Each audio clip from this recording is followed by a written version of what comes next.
নমস্কার বন্ধুরা, তিয়াসাস রেসিপিতে সকলকে স্বাগত জানাই। পরোটা তো আমরা অনেকবারই বানাই, তবে মাঝে মধ্যে স্পেশাল কিছু পরোটাও বানাই। এরকমই একটা স্পেশাল পরোটার রেসিপি নিয়ে আজ আমি আপনাদের সামনে হাজির হয়েছি।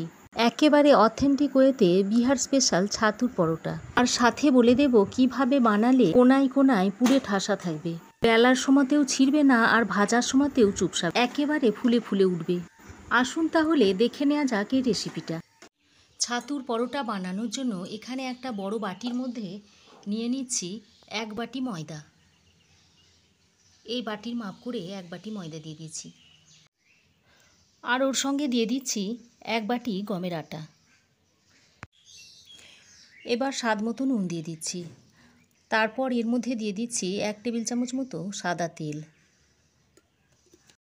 এবার আটা, ময়দা, নুন ও তেলটা ভালো করে মিশিয়ে নিচ্ছি। আমি এখানে আটা ও ময়দা দুরকম মিশিয়ে বানাচ্ছি। আপনারা চাইলে শুধু আটা বা শুধু ময়দা দিয়েও করতে পারেন। তেলটা দিয়ে এভাবে একটু ঘষে ঘষে ময়নটা ভালো করে দিয়ে নিচ্ছি।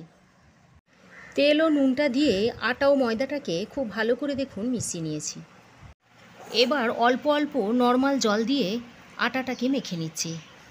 সাধারণ রুটি পরোটার যেমন ডো হয় ঠিক সেইভাবে ডোটাকে তৈরি করে নিতে হবে। দেখুন আটা ও ময়দাটাকে আমি এরকম সফট করে মেখে নিয়েছি। এবার এটাকে ঢাকা দিয়ে আধ ঘন্টা রেস্টে রেখে দিচ্ছি। এবার আমি পরোটার পুরটা তৈরি করে নিচ্ছি। তার জন্য একটা প্লেটের মধ্যে যে বাটির মাপ করে আমি আটা ও ময়দাটা নিয়েছি সেই বাটির মাপেই আমি 1 বাটি ছোলার ছাতু নিয়ে নিচ্ছি। এবার এর মধ্যে দিয়ে দিচ্ছি স্বাদ মতো নুন, দিয়ে দিচ্ছি 2 চামচ চিনি। দুটো লঙ্কা আমি মিহি করে কুচিয়ে নিয়েছি, সেটা এখন দিয়ে দিচ্ছি। 1 টেবিল চামচ দিয়ে দিচ্ছি মিহি করে কুচোনো পেঁয়াজ। এবার 1 টুকরো আদা নিয়েছি, এটা আমি গ্রেটারের সাহায্যে একটু গ্রেট করে এর মধ্যে দিয়ে দিচ্ছি। এখানে আপনারা রসুন কুচি বা একসঙ্গে করে বাটা রসুন ও আদাটাও দিতে পারেন।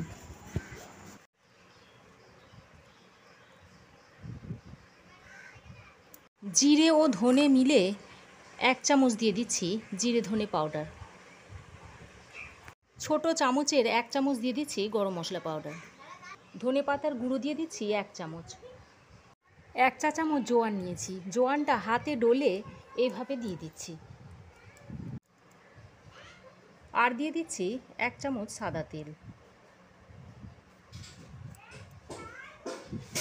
তারপরে সমস্ত কিছু উপকরণ একসঙ্গে ভালো করে মিশিয়ে নিচ্ছি।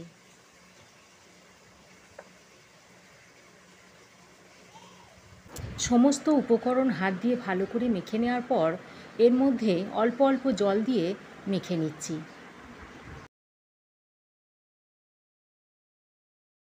এটা শুকনো শুকনো করে মাখলে কিন্তু হবে না। শুকনো শুকনো করে মাখলে পরোটা তৈরি হবার পর পরোটার মধ্যে পুরটাও শুকনো থেকে যাবে, তাতে করে পরোটাটা খেতে ভালো লাগবে না।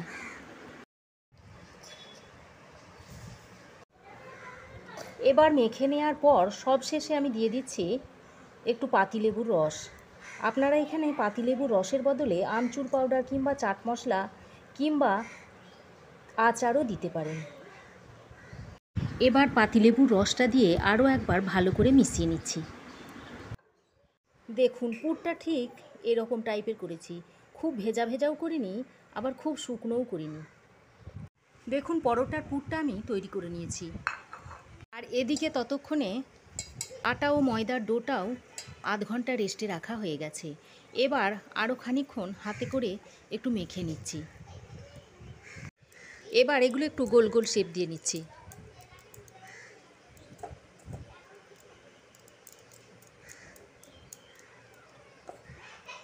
দেখুন 5টা লেচি আমি গোল গোল বলে শেপ দিয়ে নিয়েছি।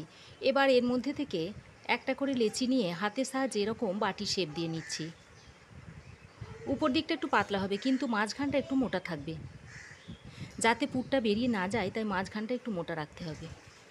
এভাবে একটা বড় বাটি শেপ দিয়ে নিচ্ছি।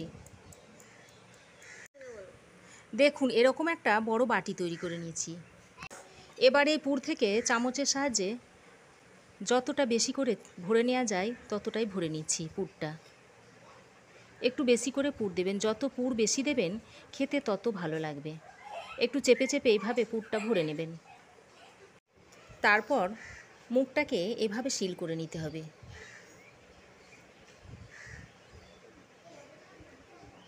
দেখবেন পুরটা যাতে কোনো দিক দিয়ে বেরিয়ে না যায়।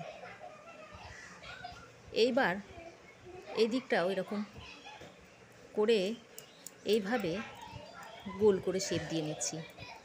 দেখুন এইভাবে সব কটা তৈরি করে নিচ্ছি। সব লেচিগুলোর মধ্যে পুর ভরে এরকম তৈরি করে নিয়েছি। এবার এক একটা নিয়ে এরকম হাতের সাহায্যেও আপনারা ছড়িয়ে নিতে পারেন, ছড়িয়ে পরোটাটা তৈরি করে নিতে পারেন, কিংবা এরকম রোলিং পিনের সাহায্যে হালকা করে বেলে নিতে পারেন। পরোটাটা খুব বেশি মোটা বেললেও হবে না, আবার খুব পাতলা করলেও হবে না, মাঝারি করে বেলে নিতে হবে।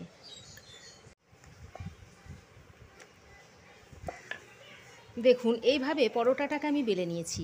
আর দেখুন পরোটা থেকে একটুও পুর কিন্তু বাইরে বেরিয়ে আসেনি। এইভাবে সমস্ত পরোটাগুলো আমি বেলে নেব।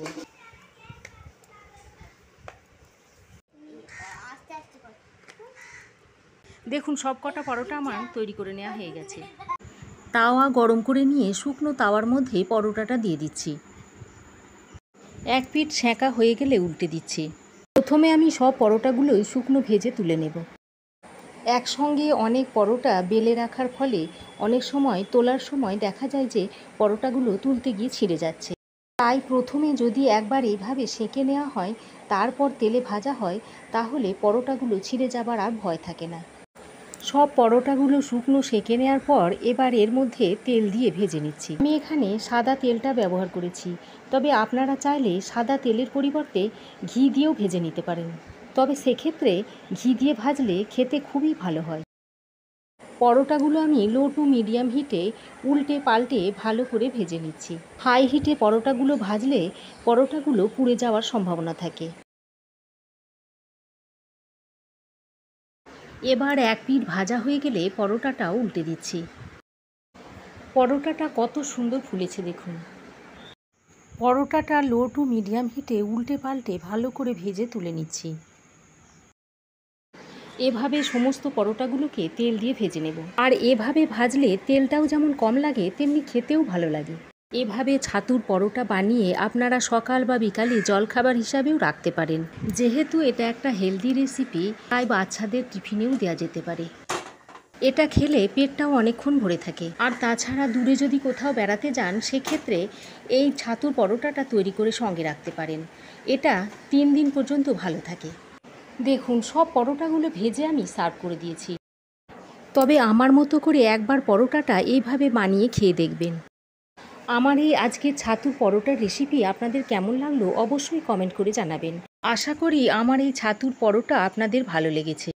ভালো লাগলে লাইক ও শেয়ার করবেন। পাশে থাকা বেল আইকনটা অবশ্যই প্রেস করবেন। আর আমার চ্যানেলে নতুন বন্ধু হয়ে থাকলে প্লিজ চ্যানেলটা সাবস্ক্রাইব করার অনুরোধ রইল। আজ এ পর্যন্তই। আবার দেখা হবে নতুন কোনো রেসিপি নিয়ে নেক্সট এপিসোডে। সে পর্যন্ত ভালো থাকবেন, সুস্থ থাকবেন। ধন্যবাদ।